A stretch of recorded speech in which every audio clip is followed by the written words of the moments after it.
Hello dear friends, welcome आप सभी का तनु क्लासेस में। तो दोस्तों कैसे हैं आप लोग। उम्मीद करता हूं आप लोग ठीक ही होंगे और स्वस्थ होंगे। तो आज के इस वीडियो में सब्जेक्टिव क्वेश्चन कवर करेंगे बायोलॉजी यानी जीव विज्ञान के, जो ऑफिशियल मॉडल पेपर यानी मॉडल सेट से लिया गया है। जैसे कि क्वेश्चन पूछा गया कि कैंसर कोशिका के मुख्य लक्षण बतलाइए। उसके बाद क्वेश्चन पूछा गया कि संक्रामक रोग से आप क्या समझते हैं, जीवाणु जनित 3 संक्रामक रोगों के नाम बताइए। ठीक है, यानी सिंपल क्वेश्चन पूछा गया। तो चलिए देखते हैं सबसे फर्स्ट क्वेश्चन क्या है कि कैंसर कोशिका के मुख्य लक्षण बतलाइए। तो आप जो जानते हैं कि कैंसर कोशिका के जो लक्षण होते हैं वो एक नहीं होते, अलग अनेक होते हैं। ठीक है, यानी एक से ज्यादा लक्षण होते हैं। तो आपको पॉइंट बाय पॉइंट क्या करना है, उसके लक्षण को लिख देना है। कैंसर कोशिकाएं यानी कैंसर कोशिकाओं की अपनी अपरिवर्तित कोशिका झिल्ली होती है, लेकिन कभी कभी म्यूकोपॉलीसैकेराइड्स का निर्माण कोशिकाओं की सतह पर देखा जा सकता है। यानी कभी कभी क्या होता है कि इसके सतह पर क्या होता है कि ये जो है म्यूकोपॉलीसैकेराइड्स इसका निर्माण होने लगता है, इसकी बनावट होने लगती है। सेकंड जो लक्षण है, कैंसर कोशिकाओं की कोशिका द्रव्य में विभिन्न यानी अलग अलग प्रकार की संरचनाएं पाई जाती है। किसी एक प्रकार की संरचना नहीं पाई जाती है कि कैंसर कोशिका की कोशिका द्रव्य में वहां अलग अलग संरचना देखने को मिलती है। और तीसरा जो काफी इंपॉर्टेंट जो है लक्षण हुआ क्या है कि फूला हुआ माइटोकॉन्ड्रिया होता है। क्या होता है, इसकी जो माइटोकॉन्ड्रिया होती है वो क्या होती है, फूला हुआ होता है। ठीक है, ये मेन लक्षण है कैंसर कोशिका के। ठीक है, अब चौथा जो लक्षण है सिंपल से आप लोगों को आंसर देना है कि केंद्रक आकृति जो होता है काफी बड़ा होता है। क्या होता है, आकृति में बड़ा होता है एवं इसकी बाहरी दीवार अनियमित होती है, यानी नियमित नहीं होती है। नियमित का मतलब होता है फिक्स रेगुलर, अनियमित का मतलब होता है इर्रेगुलर, मतलब कभी ज्यादा होगा कभी कम होगा, मतलब उसका जो आकार होगा वो नियमित नहीं अनियमित होता है। ठीक है, दीवार अनियमित होती है। केंद्रक में क्रोमेटिन कोशिका कणिकाएं अनियमित रूप से वितरित रहती है। अनियमित मतलब इर्रेगुलर, मतलब कहीं ज्यादा तो कहीं कम तो कहीं ज्यादा, मतलब इसी प्रकार वो क्या रहती है, बटी हुई रहती है, वितरित रहती है। कौन, केंद्रक में क्रोमेटिन कणिकाएं। ठीक है, इस तरह से कैंसर कोशिका के जो मुख्य लक्षण है इसी तरह से पॉइंट बाय पॉइंट आपको लिख देना है। इसके अनेक लक्षण होते हैं, उसके बाद जितने भी लक्षण आपको याद होंगे सटीक आंसर इफेक्टिव के रूप में आपको लिख देना है। सिंपल सी बात है, क्वेश्चन काफी इंपॉर्टेंट है। अंग्रेजी में जो देख सकते हैं कि what are the main features of cancer cells, explain the main features of cancer cells are following. Cancer cells have their own unchangeable plasma membrane but sometimes formation of mucopolysaccharides on cell surface are seen. यानी किसी भी time यानी कुछ time के बाद यानी विभिन्न प्रकार की क्या होती है, कभी कभी क्या होती है कि उसमें म्यूकोपॉलीसैकेराइड्स का निर्माण उसके सतह पर देखा जा सकता है। तीसरा पॉइंट है कि cytoplasm of cancer cells contain various type of cell inclusions. ठीक है, इसी प्रकार आपको अंग्रेजी में लिख देना है जो अंग्रेजी के छात्र हैं। अब देखिए क्वेश्चन नंबर नेक्स्ट। क्वेश्चन पूछा गया कि संक्रामक रोग से आप क्या समझते हैं, यानी संक्रामक रोग जो होता है वो क्या होता है, या फिर संक्रामक रोग की आप क्या समझते हैं, आपका फर्स्ट क्वेश्चन है। और इसी में जोड़ दिया कि जीवाणु जनित 3 संक्रामक रोगों के नाम बताइए। तो संक्रामक रोग का सबसे पहले आपको परिभाषा लिखना है, उसके बाद आपको जीवाणु जनित 3 संक्रामक रोगों का नाम लिखना है। तो ऐसे रोग जो प्रत्यक्ष रूप से डायरेक्टली या परोक्ष रूप से एक व्यक्ति से दूसरे व्यक्ति को हो जाता है या फिर संक्रमित हो जाता है, उसी को क्या कहेंगे, संक्रामक रोग कहेंगे। ठीक है, यानी एक व्यक्ति से दूसरे व्यक्ति को होने वाले रोग संक्रामक रोग कहलाएंगे। जीवाणु जनित संक्रमण जीवाणु द्वारा होता है। सिंपल सी बात है, जीवाणु जनित संक्रमण किसको द्वारा होगा, जीवाणु के द्वारा, विषाणु के द्वारा तो होगा ही नहीं। विषाणु जनित संक्रमण विषाणु के द्वारा होता है। तो जीवाणु जनित संक्रमण किसके द्वारा, जीवाणु के द्वारा होता है। जीवाणु जनित संक्रमण निम्न है, यानी 3 प्रकार बताने के लिए आपको कहा गया है ना। क्वेश्चन देखिए डबल क्वेश्चन है, यानी ऐड किया हुआ एक क्वेश्चन में आपको डबल क्वेश्चन पूछा गया कि संक्रामक रोग से आप क्या समझते हैं और जीवाणु जनित 3 संक्रामक रोगों के नाम बताइए। तो चलिए पहला जो संक्रामक रोग है जीवाणु जनित वो है आपका न्यूमोनिया। ठीक है, ये जो होता है न्यूमोनिया किसके कारण होता है, ये स्ट्रेप्टोकोकस न्यूमोनी द्वारा होता है। किसके द्वारा, ये जो होता है न्यूमोनिया स्ट्रेप्टोकोकस, ये आपको याद रखना है, स्ट्रेप्टोकोकस न्यूमोनी द्वारा होता है। जैसे कि इसके लक्षण क्या है, ज्वर हो गया यानी बुखार जिसको बोलते हैं, खांसी और सिर दर्द, इसके प्रमुख लक्षण है। कौन, किसके, न्यूमोनिया के। अब तीसरा जो पॉइंट है, तीसरा यानी 3 मतलब एग्जाम्पल देने के लिए कहा गया था क्वेश्चन में। तीसरा आपका क्षय रोग जिसको टीबी बोलते हैं। क्या बोलते हैं, टीवी नहीं, टीवी का मतलब होता है टेलीविजन, टीवी, और टीबी का मतलब होता है ट्यूबरकुलोसिस। इसमें अंतर है, दोनों को एक ही ऐसे मतलब कभी बोलते हैं कि इसका जो प्रोनाउंसिएशन होता है वो एक ही निकाल देता है बहुत सारे लोग। ठीक है, टीबी और टीवी। ठीक है, टीबी और टीवी। अब देखिए क्षय रोग जो होता है इसको टीबी कहते हैं, ये होता है इसका फुल फॉर्म होता है ट्यूबरकुलोसिस। और ये जो होता है माइकोबैक्टीरियम ट्यूबरकुलोसिस नामक जीवाणु द्वारा उत्पन्न होता है। कौन, क्षय रोग जिसको टीबी बोलते हैं।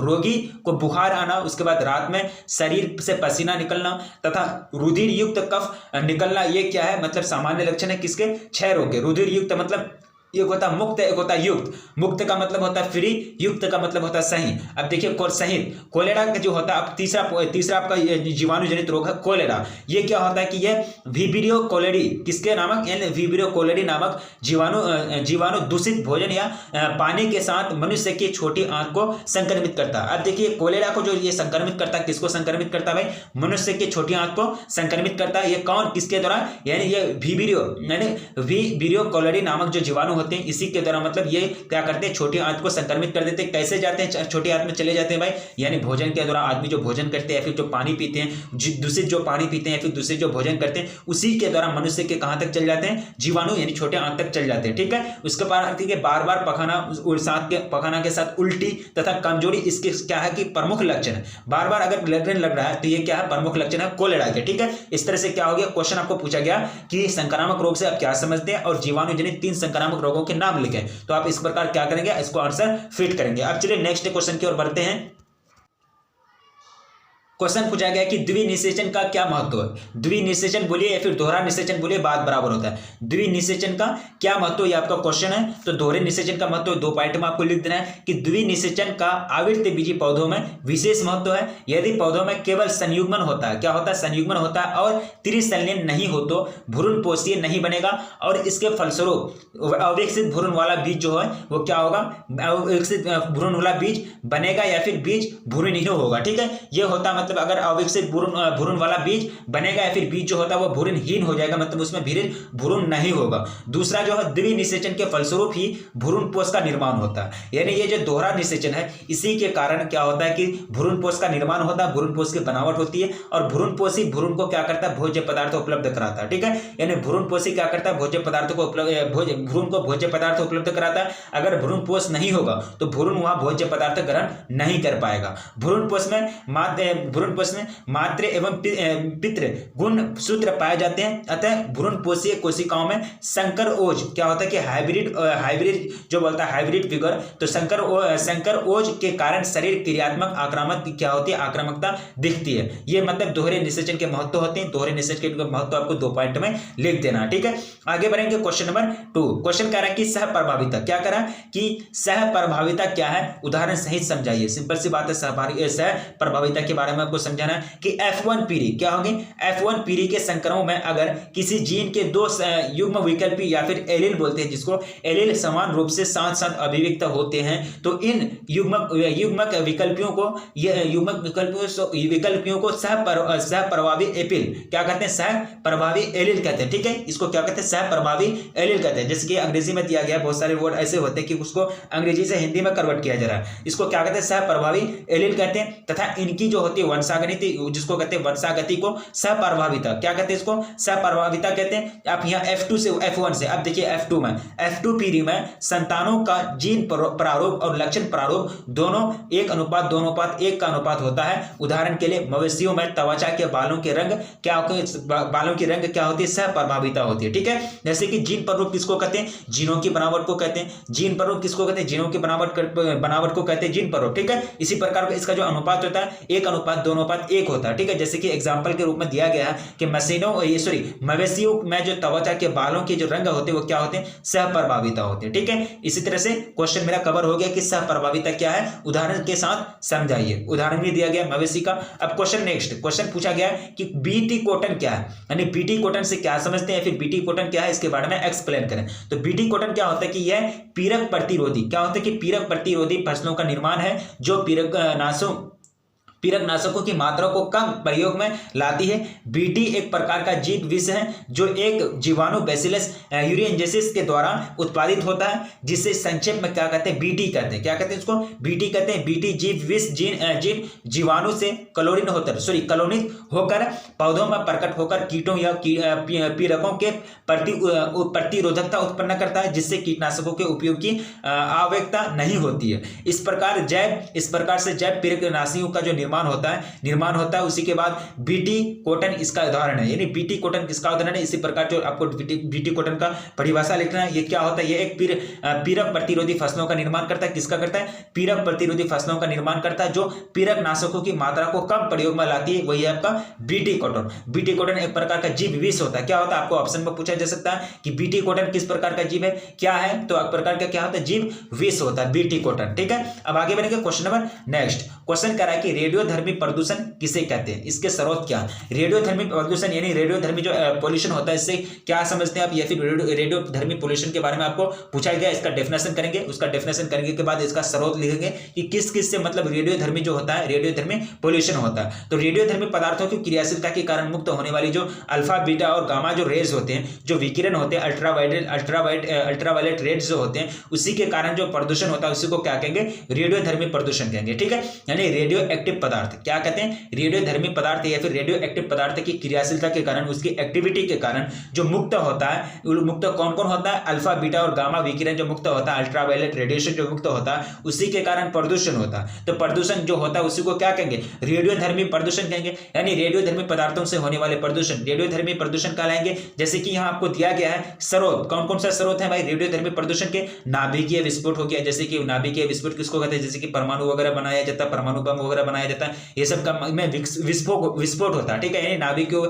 ऊर्जा विस्फोट होता है, ये सब क्या है, मतलब रेडियो धर्मी प्रदूषण के क्या है, स्रोत है। उसके बाद कोबाल्ट 60, इसके बाद क्या है, कोबाल्ट 60, इसके बाद है स्ट्रांसियम 90, थोरियम 130, उसके बाद कार्बन 14, ये सब जो है मेन सोर्स है, किसके सोर्स है, रेडियोधर्मी पॉल्यूशन के सोर्स है, यानी रेडियोधर्मी प्रदूषण के मुख्य स्रोत है। इस प्रकार आपको छोटा सा पहले सबसे क्या करना है, रेडियोधर्मी प्रदूषण के बारे में लिखना है, सीधा लिखना है कि रेडियोधर्मी पदार्थों से होने वाले प्रदूषण को क्या कहेंगे, रेडियोधर्मी प्रदूषण कहेंगे, और उसके स्रोत के बारे में लिखना है। ठीक है, अब आगे बढ़ेंगे क्वेश्चन नंबर 14, क्वेश्चन नंबर 4 हो गया। क्वेश्चन नंबर 5 क्वेश्चन कह रहा है कि अम्ल वर्षा के दुष्प्रभाव को लिखिए। अम्ल वर्षा आप समझते हैं, यानी वह वर्षा जिसमें पानी जो होता है, वर्षा जल होता है, उसका पीएच मान अधिक होता है, उसका पीएच मान अधिक होता है, यानी अम्लीय होता है, तो वो उसको क्या कहेंगे, अम्ल वर्षा कहेंगे। तो उस अम्ल वर्षा के जो दुष्प्रभाव होते हैं उसको लिखने के लिए करना। तो अम्ल वर्षा के दुष्प्रभाव, फिर दुष्परिणाम बोलिए, या फिर बैड इफेक्ट जो होता है, फिर बैड रिजल्ट जो होता है, उसी को लिखने के लिए कह रहा है। तो अम्ल वर्षा अम्लों के जमाव के कारण ऐतिहासिक स्मारकों जैसे कि ताजमहल, स्टेचू ऑफ लिबर्टी आदि को क्या करता है, क्षति पहुंचाती है। अगर ताजमहल आप घूमने गए होंगे तो वहां की क्या होगी कि वहां का जो होता है अम्ल वर्षा के कारण ताजमहल का जो प्योर कलर है, यानी जो स्पेशल कलर है, अच्छा रंग था उसका, वो फीका पड़ने लगा। क्यों, क्योंकि अम्ल वर्षा इसका जिम्मेवार है। अम्ल वर्षा मृदा में उपस्थित लाभदायक सूक्ष्म जीवी समुदायों को मारती है। ठीक है, यानी मृदा में उपस्थित छोटे छोटे जीव होते हैं। अम्ल वर्षा क्या होता है, एसिड होता है, उसमें एसिड पाया जाता है, छोटे छोटे जीव एसिड को सहन नहीं कर पाते हैं, तो वो क्या होते हैं कि वो मर जाते हैं। तो वही बात करें कि अम्ल वर्षा मृदा में उपस्थित लाभदायक सूक्ष्म जीव समुदाय को क्या करती है, मार देती है। तो ये सूक्ष्म जीव अगर पाए जाते हैं अम्ल वर्षा मृदा में अगर सूक्ष्म जीव पाए जाते हैं तो वह उर्वरक का काम करते हैं। क्या करते हैं, उर्वरक का काम करते हैं। तो लेकिन वह उर्वरक का काम नहीं कर पाते क्योंकि वो अम्ल वर्षा के कारण मर जाते हैं, जिससे स्थलीय पारितंत्र गड़बड़ हो जाता है। ठीक है, यानी स्थलीय पारितंत्र क्या हो जाता है कि गड़बड़ा जाता है, उसमें वो डिसबैलेंस में आ जाता है। जलीय परितंत्र में अम्ल वर्षा पलवकों, मोलस्कों, मछलियों आदि को 5 से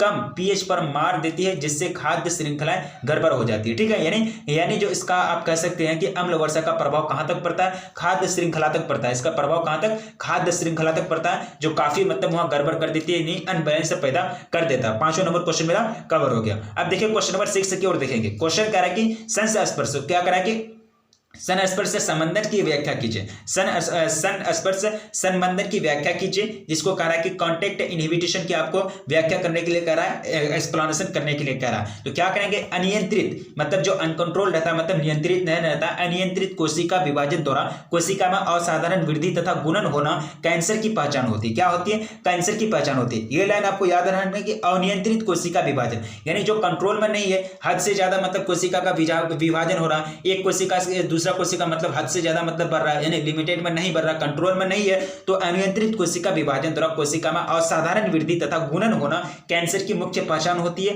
कैंसर का मतलब ये लक्षण होता है। उसके बाद कैंसर पीड़ित कोशिकाओं को मैलिटन क्या कहते हैं, मैलिग्नेंट, उसके बाद क्या कि मैलिग्नेंट नीमोप्लाज्म कहते हैं। ये कोशिकाएं पड़ोस स्थित यानी बगल में जो स्थित कोशिकाएं पड़ोस स्थित कोशिकाओं की कीमत पर अपनी वृद्धि करते हैं, यानी कीमत पर क्या करते हैं, अपनी क्या करते हैं, वृद्धि करते हैं, यानी उसमें जो परोस स्थिति में जो कोशिका रहता है उसका जो आहार होता है, फिर उसके आवश्यक पोषक पदार्थ होता है, उसको लेकर के क्या करते हैं, अपना वृद्धि करते हैं तथा अंततः पड़ोसी कोशिकाओं को मार देते हैं। इतना मतलब पड़ोसी कोशिका से इतना मतलब ये ले लेता है, पोषक तत्वों को इतना ग्रहण कर लेता है कि वो पड़ोस कोशिका मतलब अपने जीवित रहने के लिए भी उसके पास मतलब जो है पोषक तत्व नहीं छोड़ती है, तो वो क्या होते हैं, अंततः मतलब उसको मर जाता है, उसको मार दिया जाता है। किसके तरफ से, यानी जो ये कोशिका है जिसको क्या कहते हैं, मैलिग्नेंट नियोप्लाज्म कहते हैं। क्या कहते हैं इसको, प्लाज्मल कहते हैं। ठीक है, ये आप देखिए कैंसर कोशिकाएं सामान्यतः कोशिकाओं के संपर्क में आने पर उनमें गति तथा वृद्धि को स्थगित कर देते हैं। उनके गुण,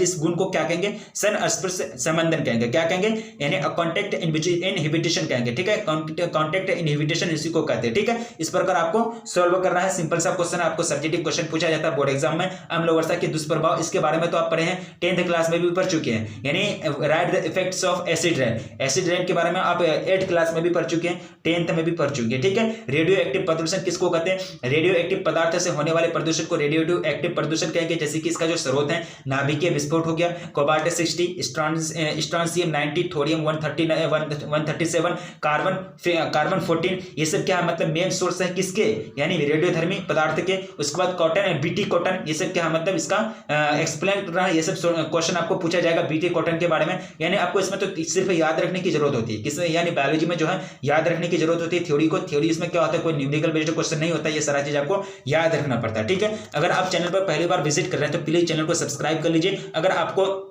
अच्छी तरह से तैयारी करनी है तो प्लीज चैनल को सब्सक्राइब कर लीजिए, क्योंकि अच्छी तरह से मटेरियल जो होती है एग्जाम के लिए वो आपको प्रोवाइड किया जाता है, और जो भी नोटिफिकेशन मिलता है आपको, ठीक है, पर डे यानी 24 आवर के अंतर्गत, 24 घंटे के अंतर्गत जितना भी नोटिफिकेशन मिलता है ये चैनल का माध्यम से, ये यूट्यूब चैनल का माध्यम से, तो आप क्या करेंगे, सारे नोटिफिकेशन को कवर करेंगे, क्योंकि हर एक नोटिफिकेशन जो होता है काफी महत्वपूर्ण होता है, हर एक वीडियोस काफी महत्वपूर्ण होता है, और सारे चीज जो होते हैं आपको एग्जाम प्रिपरेशन अच्छी तरह से करनी है, क्योंकि आपका एग्जाम का टाइम जो फिक्स है, आपका डेट अनाउंस हो चुका है। तो वीडियो को लाइक नहीं किए तो प्लीज वीडियो को लाइक कर दीजिए और अपने दोस्तों में एक बार जम करके शेयर कर दीजिए। तब तक रखिए अपना ख्याल, मिलेंगे फिर नेक्स्ट वीडियो में, तब तक के लिए जय हिंद।